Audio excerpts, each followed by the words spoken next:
Sa iba pang ulat, Office of Civil Defense patuloy naman na sinusubaybayan ang rescue operations sa mga natrap na turista sa Mountain Province. Ang buong ulat mula sa aming kasamang si Jonathan Llanes ng PTV Baguio. Magandang hapon sa iyo, Jonathan. Yes, magandang hapon, Princess. Kasalukuyan pa rin sinasagawa ng Mountain Province Disaster Risk Reduction and Management Council ang rescue operation para kay Marisa Manawis, 40 taong gulang ng Dagupan Silan, nakabilang sa 30 mga turistang nauna nang natrap sa Sumaging Cave sa Sagada Mountain Province kahapon ng hapon. Kaugnay nito, 12 dito ay mga Japanese nationals habang puro Pilipino na ang nalalabing bumubuo dito.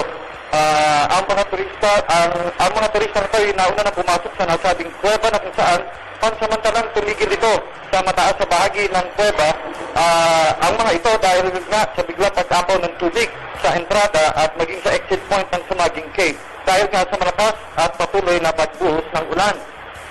Nauna na rin binuo ang Incident Command Center sa entrada ng Sumaging Cave para sa agarang search and rescue operation sa mga turista at tour guides na pawang idinala sa St. Theodore Hospital sa Sagada.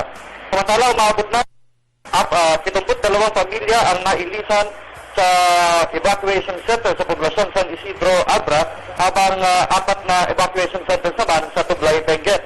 Sa pangkalahatan, iniulat ng OCD Cordillera na 3 na ang patuloy pa rin pinaghahanap ng mga rescue groups sa Bontoc at maging dito sa lalawigan ng Abra. Mula sa Luzon ng Baguio para sa Telebisyon ng Bayan, Jonathan Llanes.